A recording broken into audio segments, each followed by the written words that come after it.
former Forbes reporter says Donald Trump lied to him about his wealth to get onto the Forbes 400 list. But this is really a story about how Trump did this. And we hear the proof in a new audio released by the Washington Post. It is the first known publicly available sound of Mr. Trump posing as his vice president of finance, John Barron. The audio is from 1984, and the journalist is named Jonathan Greenberg. He says Barron tricked him. Take a listen and see if you can tell who it is.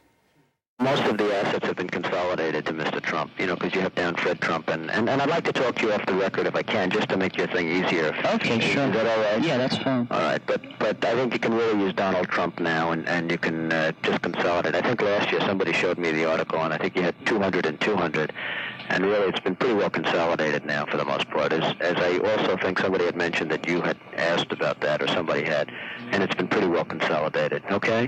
Jonathan Greenberg joins us now. Thank you very much for joining us and for taking the time to dig back into the annals of memories/painful memories, and to remember that you might have had tapes of these conversations. People will hear them and say, how could you not know that was Donald Trump? But this was in the 80s, before all the TV, before he was such a nationally, even internationally recognized person. We weren't used to hearing him the way we are today. What made you look back at this?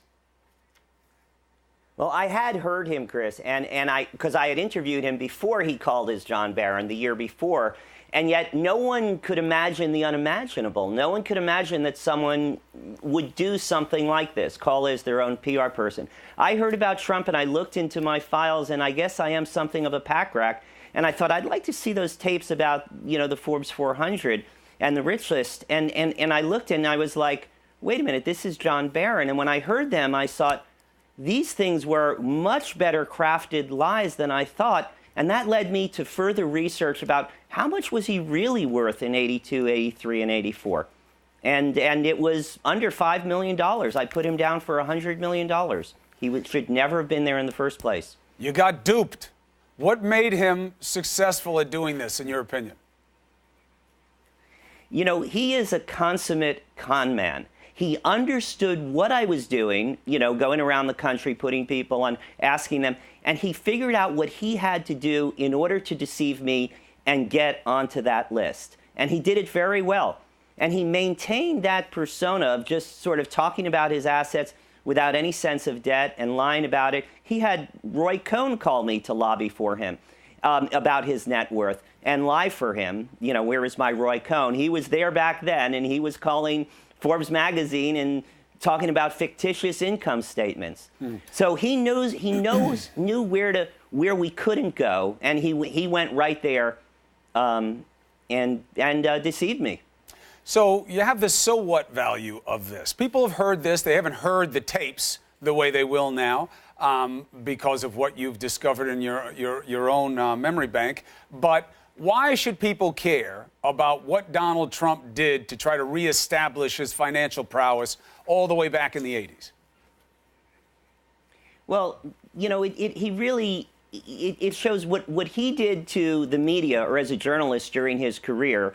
He also did to the banks. He basically lied and deceived in order to get his net worth up so he could borrow money, which of course led to the first bankruptcy and the collapse, $3.5 billion, that he borrowed and then collapsed. And he also has done as president. He has, in a way that, just like we weren't prepared for him as the media, I don't think the media was prepared for him as a politician. Like we weren't prepared for him as a businessman.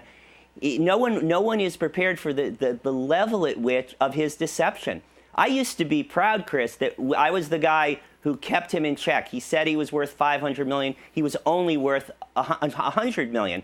In fact, he moved the guideposts. He knows how to change the question. Not whether he should be on the Forbes 400, but where he should go, and stopping him from his claims that he's at the very top, worth more than any other real estate tycoon in New York City. Now, Jonathan, you know me, and you know that ordinarily this is a situation where I might be hammering somebody who's in your position. But I can't. You know why? Too hypocritical. I was in the exact same position when I was at ABC News with a really good investigative team, and he was coming into full flower as Trump, the TV icon, and we did a net worth story about him. And he talked us into a situation where we were only comfortable going to air with what his net worth was if he agreed. And he wound up going up by about 50% every phone call I had with him. And so he didn't even need to have a fake persona. He wasn't even pretending to be somebody else. He's very persuasive, but people will look at this and say, okay, so he's good at it, and guys like Greenberg and Cuomo are dummies, and they go for it, but this is why he's a good businessman. You have to do what you have to do to get there. Fake it till you make it.